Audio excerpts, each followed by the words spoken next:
नमस्कार, कृषि समाचार में आप सबका स्वागत है। मैं हूं अनामिका सिंह। आइए सबसे पहले नजर डालते हैं आज के मुख्य समाचार पर। धान की फसल के लिए करें पानी की पर्याप्त व्यवस्था। बीजोपचार यंत्र द्वारा पौधारोपण कर पाएं अच्छी उपज और बेहतर तकनीक से आम की खेती कर पाएं बेहतर मुनाफा। किसान भाइयों, आपने अपने खेतों में धान की रोपनी कर ली होगी।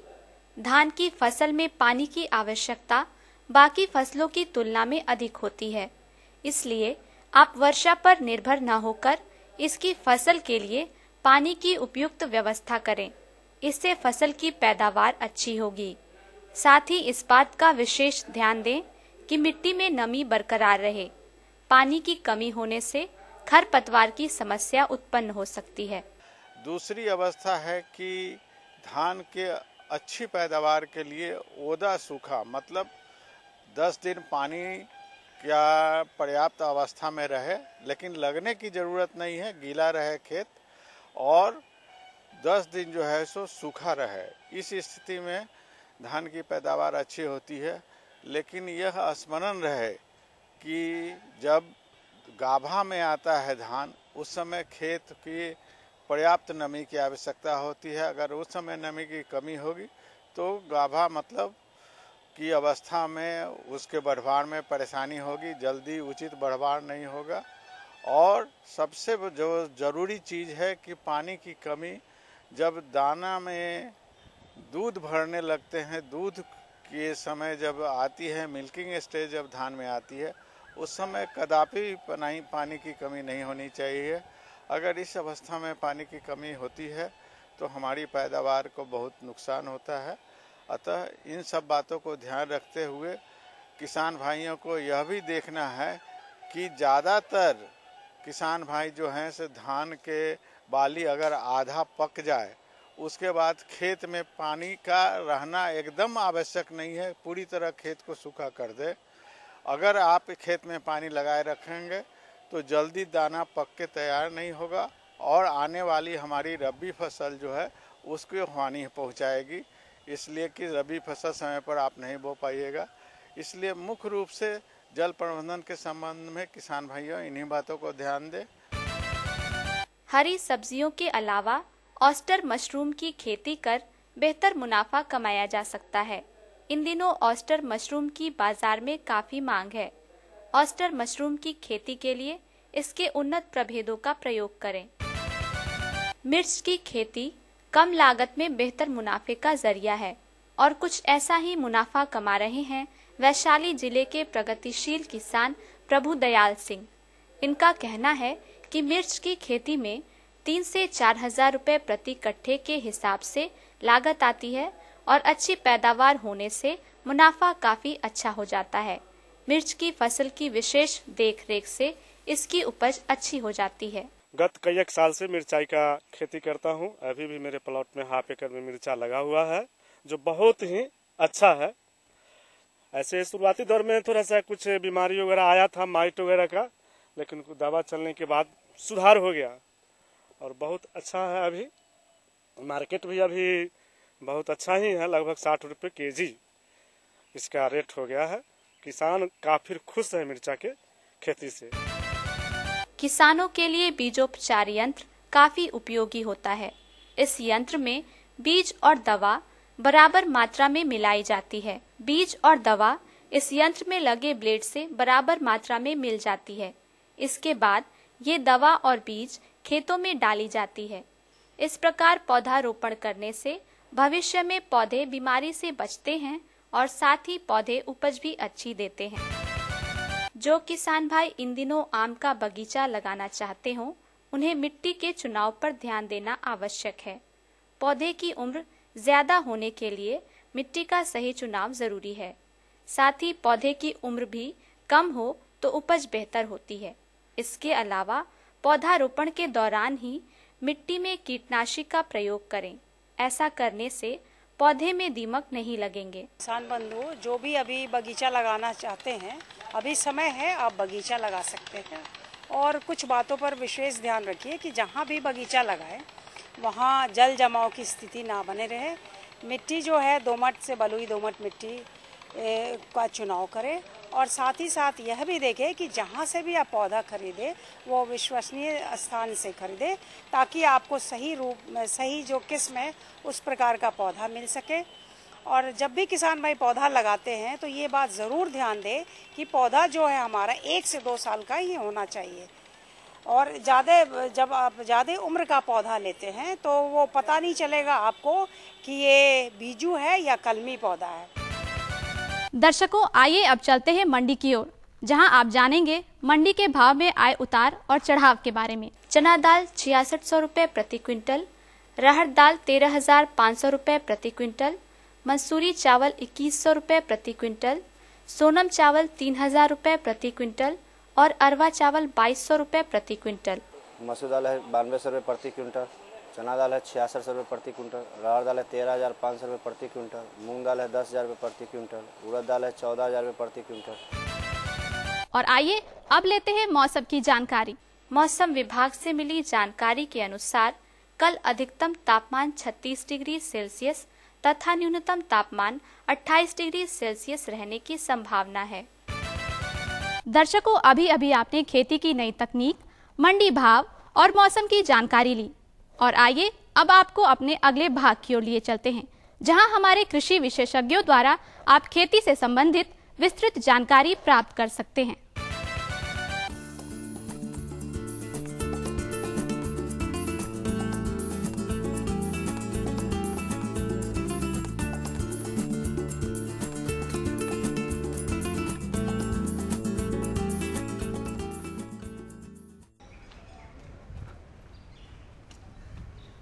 मुखिया जी, मुखिया जी, मुखिया जी प्रणाम। प्रणाम प्रणाम। का बटे सर का बात है, इतना घबराए हुए का है? का कहिए मुखिया जी, अरे घबराए वाला बातें नु बा। देखी ना, एगो समस्या आवता तो एगो चल जाता। भाई खेती बाड़ी सब ठीक ठाक चल रहा है ना? अरे खेती बाड़ी तो ठीक ठाक चलता मुखिया जी। अब तो रुआ जानते बानी कि खेती बाड़ी के साथ साथ हम कुछ माल मवेशी भी धैले बानी, जेकरा चलते कुछ आमदनी हो जाला। अच्छा। देखी ना, ये 2-4 दिन पहले हमार 2 गाय में खूब बढ़िया निमन बछड़ा देलक आ खूब निमन से खाद पियत रहन सन दुनो। अच्छा। लेकिन अभी 2-4 दिन से न कोनो खाता आ न पियता, चुपचाप सुतल रहत रहन सन। बटेसर काका, आप यही सब गलती करते हैं।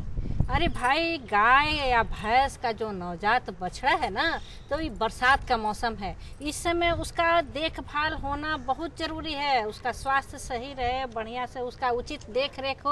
अरे भाई बटेसर काका, आज की जो बछिया है वही तो कल की गाय होगी, बनेगी। वो सब तो ठीक बा मुखिया जी, अब का देखभाल करी? नीमन से खात रहन सन, खेलत रहन सन, कूदत रहन सन, अब अचानक ही हो गई तो हम का करी मुखिया जी? नहीं बटेसर काका, कोई ना कोई गड़बड़ी हुआ है।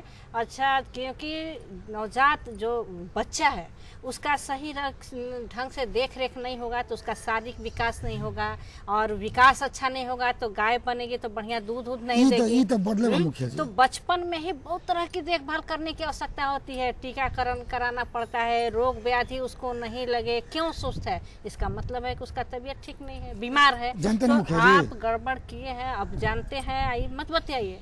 आप हमारे साथ चलिए, डॉक्टर साहब से हम मिलके आपको विशेष जानकारी दिलवाते हैं कि नवजात बछड़ा और बछड़ी के कैसे देखभाल हम करेंगे, कितना बढ़िया से रखेंगे कि उसका शारीरिक विकास, उसका वृद्धि, उसका बढ़िया से बढ़िया कैसे हो सकता है। मुखिया जी, तो इन काम में देरी ना करे, चलिए ना तुरंत चल जाओ। एकदम चल।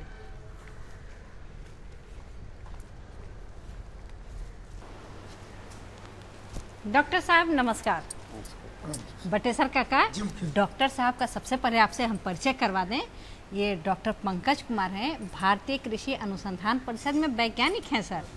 डॉक्टर साहब, बटेसर काका खेती बाड़ी के साथ साथ पशुपालन भी करते हैं और इनकी गैया जो है 1-2 बछड़ा भी दी है, तो उसकी स्वास्थ्य थोड़ी नाजुक है और छोटे बछड़े का स्वास्थ्य के प्रति कैसे सचेत रहें, उसका महत्व क्या है, कैसे जागरूक रहें ताकि उसका स्वास्थ्य बढ़िया हो, इस विषय में विस्तार से जरा सा हमारे बटेसर काका के साथ साथ बिहार के तमाम पशुपालक भाई को भी ये जानकारी दिया जाए। बटेसर काका, जैसा कि आपको पता है, अक्सर बातें भी होती है कि देश का भविष्य जो है किस पे निर्भर करता है? छोट बच्चा वही जो होते हैं देश के भविष्य होते हैं। उसी तरह पशुपालन भी जो है, जो पशुपालक किसान भाई अपने व्यवसाय के रूप में करते हैं, उसका भविष्य इसी बात पे निर्भर करता है कि हम अपने नवजात पशु को कैसे देखभाल करते हैं, उनका स्वास्थ्य कैसे रखते हैं। अच्छा रहेगा, अच्छा स्वास्थ्य रहेगा तो अच्छा वजन वृद्धि होगा, जल्दी जो है पशु जो है काम योग हो जाएगा, जो मेल है वो अच्छा मेल बनेगा, जो फीमेल है अच्छा दूध देगा।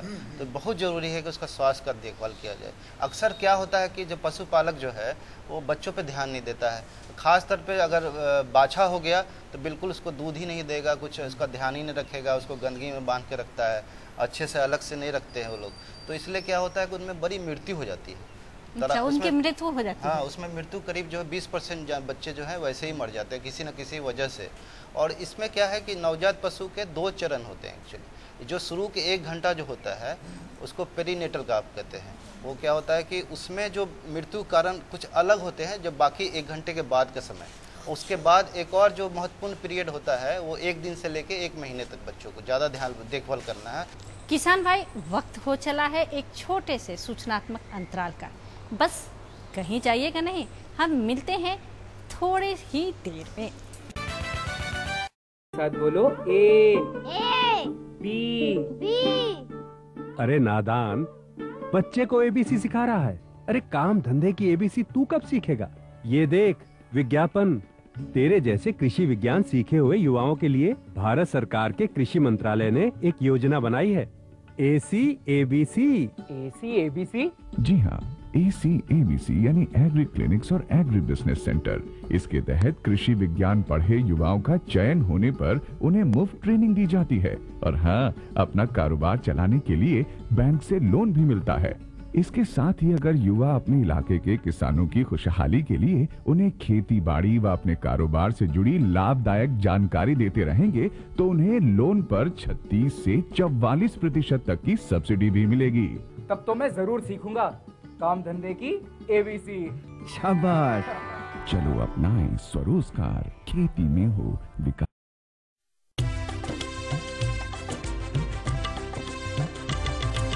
सहकारिता के बल पर विकास के लिए उठे कदम, जन सहकार की ताकत लेकर आगे बढ़ते जाएं हम। जन जन ने इस क्रांति में है विश्वास जगाया, हम सब ने मिलकर विकास का परचम है फहराया। दूर जहां सूरज उगता उस धरती से मैदानों तक, हिम शिखरों की श्वेत बर्फ से हिंद महासागर तक।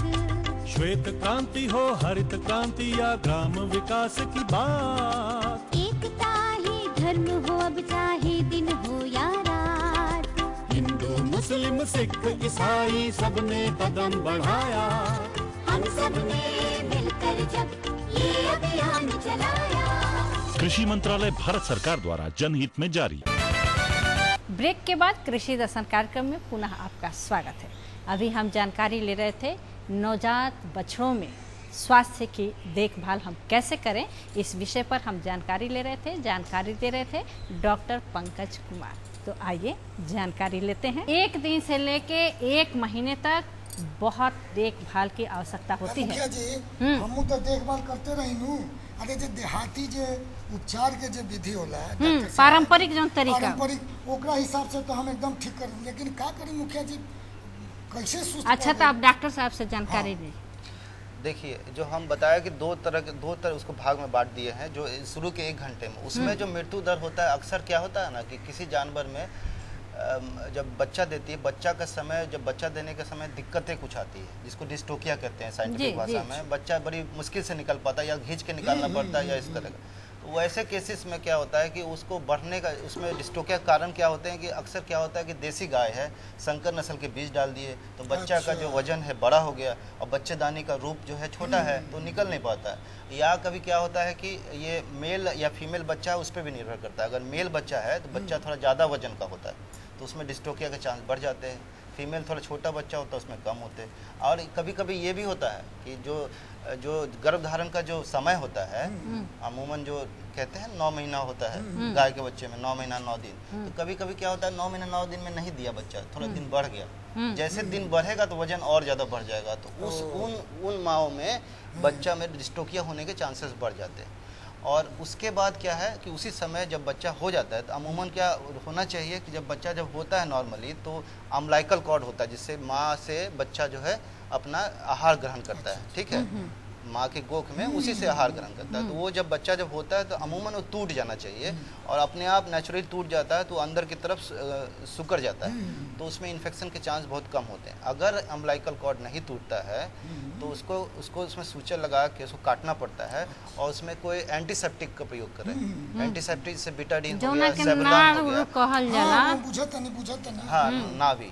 तो इसमें क्या करना है ना कि नाभि में ऐसे कंसंट्रेटेड नहीं डालना, उसको थोड़ा डाइल्यूट करके डालना। हाँ, जैसे मान लीजिए सेवलॉन आपके घर में है, तो उसको 1/4 मतलब 1 ml ये और 4 ml पानी मिला के उसका प्रयोग करना है।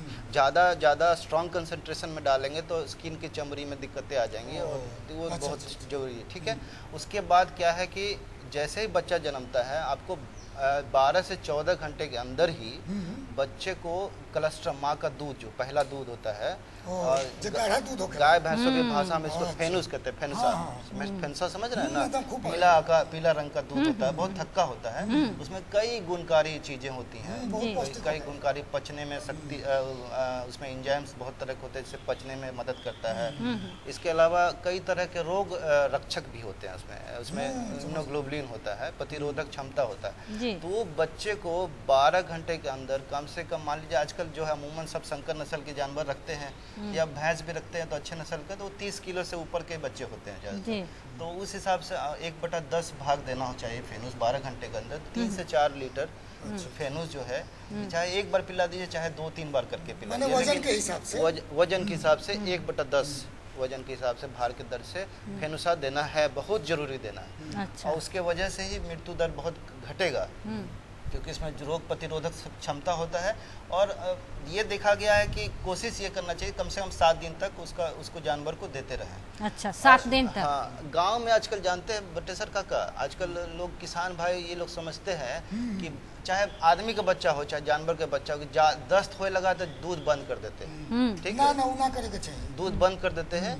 और जानवर को भी सोचते हैं कि अगर ज़्यादा दूध पी लिया तो दस्त होने लगा, तो वो दस्त जो है वो बहुत ज़्यादा दिक्कत नहीं है।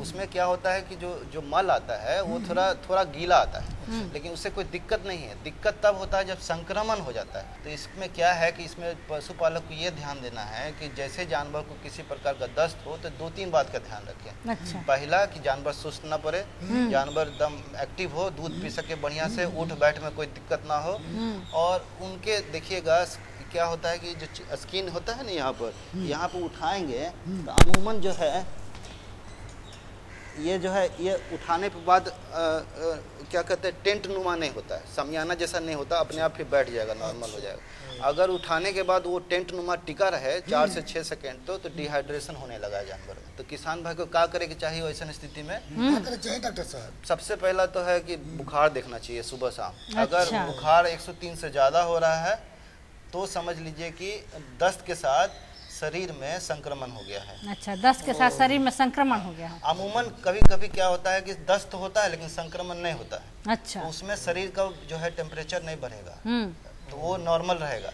तो उसमें एंटीबायोटिक जो आजकल आम हो गया है, जिसको देखिए कि वो एंटीबायोटिक बच्चे को दे देते हैं ठीक करने के लिए, वो नहीं देना चाहिए। उससे और फायदे के बजाय नुकसान होगा, और ज्यादा दस्त हो जाएगा। देखिए, बहुत अच्छी जानकारी है। पशुपालक भाई आप भी जान जाइए कि जब भी टीकाकरण कराइए 4 महीने के बाद।